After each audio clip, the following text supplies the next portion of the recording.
Hi mga kakiti! Today, magluluto tayo ng chicken teriyaki. Ito nga pala yung ating mga gagamitin. Bawang, luya. And ito yung chicken na binabaran ko na ng salt and pepper 30 minutes. Toyo, honey, at saka sesame oil and sesame seed. Yan. Kung meron kayo, kung wala naman, okay lang. Additional lang siya.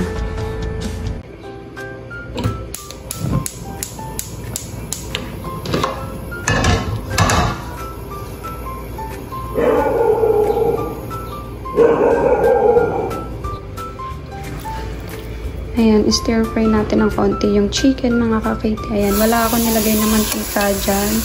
Kasi makusa namang magmamantika ang ating chicken. Tapos kapag nilagay nyo siya sa kawali, dapat yung skin niya yung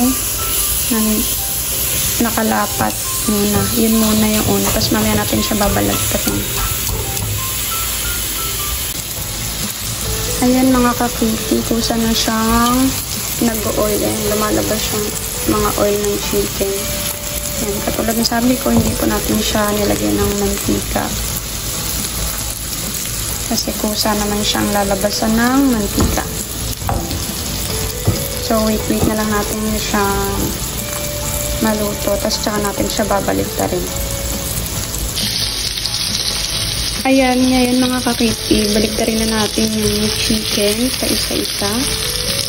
Dumidikit siya, kaya medyo ingat-ingat dahil tumatagpit din siya. Ayan, medyo naluto na may konting luto na yung chicken.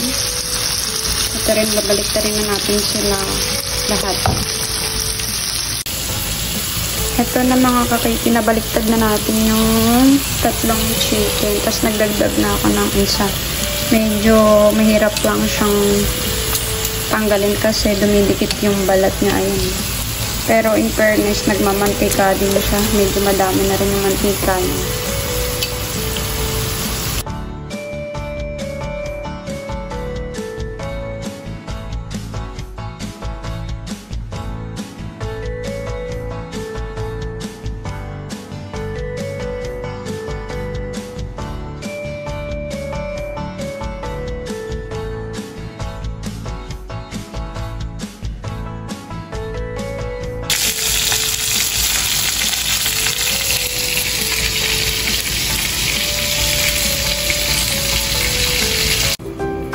Ayan mga kakiti, na-stir fry na natin yung chicken. Ngayon, ang gagawin natin ay magigisa tayo ng luya at saka bawang. Ayan, unahin na natin yung luya. Dito natin siya igigisa sa pinagprituhan natin ng chicken. Ayan. Next mga kakiti, lagay na natin yung garlic. Ayan, gisa-gisa lang natin yung luya at saka garlic mga kakiti. Pag naluto na yung luya natin at bawang, ilagay na natin mga kakiti yung niluto natin chicken kanina. Ayan. Haluin lang natin siya. Tapos, medyo haluin nyo lang sa mga kakiti para umibabaw yung bawang. Lumasa din sa chicken. Lagyan na natin siya ng half cup na toyo ng kakiti. Ayan. And then, lagyan natin siya ng 1/4 cup ng water para lumambot siya. Pakuloyin natin muna siya mga kakiti.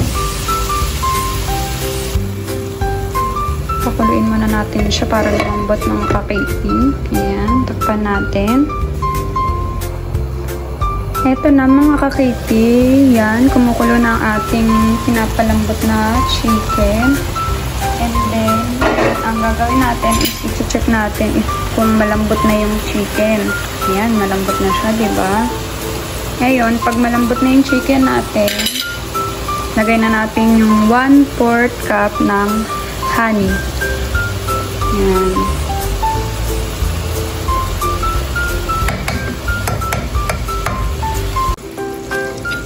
Ito na mga kakiti, malapit na maluto ang ating chicken teriyaki. Yan na siya. Medyo naglalapot na siya.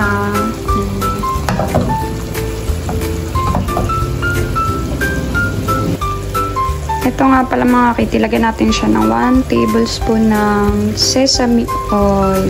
Ayan. Kalat na lang siya. Tapos maglalasa naman siya dyan. Konti na lang maluluto na siya. Pwede na siyang ihain. And then, mga kakiti, last one, lagay na natin ang sesame seed. Yan.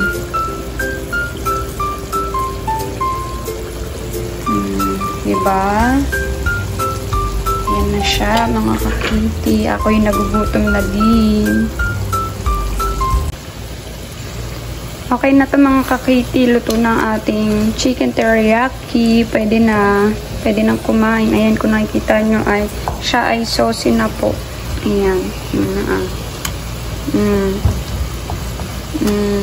Saucy na, medyo nagmamantika pa. Kasi na, 'di ba?